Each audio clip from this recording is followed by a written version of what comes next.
Македонија не е послободна земја од пред една година. Само ја водат други луѓе. Смета првиот човек на ВМРО ДПМН Никола Груевски, кој гостуваше во емисија на телевизија Алсат. Од позиција на лидер на опозицијата, Груевски посочи дека и претходната влада неуморно работела на решавање на проблемите, подобрување на демократијата и носење на закони кои ќе ја приближат државата кон Европската унија, како и да е, јавноста била подложена на сериозна кампања со непринципиелни методи и цели. Тоа беше средство за уривање на кредибилитетот на ВМРО ДПМН преку креирани, често пати монтирани и сечени материјали со кои што требаше да се прикаже друго лице на ВМРО ДПМН и на нас како раководство. Уште стоите на тој став, така? Апсолутно.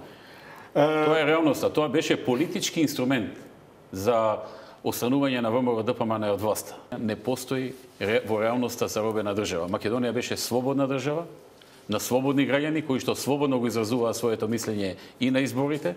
Според Груевски, без малку ништо освен функционерите не е променето. Не би можел да издвои нешто добро во првите 100 дена на владата на СДСМ, имало ветувања за реформи, но како што рече, реформи нема. Значи, само еден ентузијазам.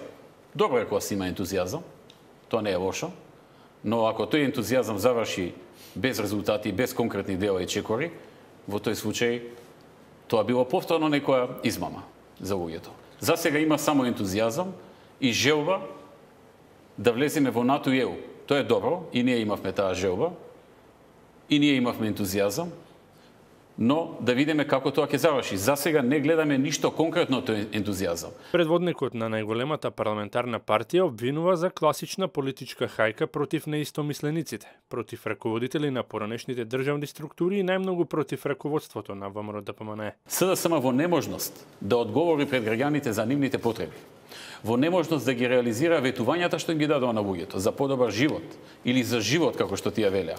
Водат една политичка хајка против ВМРО ДПМН и против функционери од поранешната власт со цел да го прикрија тоа. Груевски во интервјуто се осврна и на законот за употреба на јазиците и околу наметнатите тези дека неговата партија е антиалбанска. ВМРО ДПМН нема ништо против употребата на јазиците на сите етнички заедници во Македонија, вклучувајќи ги и албанската етничка заедница. Впрочем, ако не се лажам, 2008-та и се донесе за прв пат законот за употреба на јазиците и се донесе во време кога ВМРО ДПМН ја водеше владата. Она против што ние се залагаме да не се случи е да не се донесе закон кој што ќе биде противуставен и кој што подоцна може да се случи да падне на Уставниот суд. Ние од секогаш сме се труделе да направиме работи во Македонија со кои што ќе ги решаваме проблемите и потребите на сите граѓани.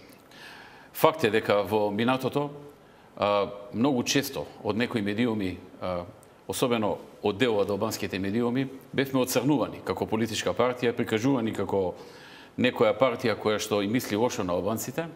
Во реалноста, спротивно на тоа, ние направивме многу позитивни работи со албанците. Мислам дека граѓаните ни веруваа и ќе ни веруваат затоа што работиме честно. Се трудиме да направиме се што е можно за поквалитетен живот, за решавање на нивните проблеми и земјата да оди напред, да стане членка на Европската унија и на НАТО, заклучи Груевски, наведувајќи дека партијата има вложено многу време за да оствари резултати кои што се видливи, а подготвува нова визија за наредните години, која што во петок ќе биде презентирана.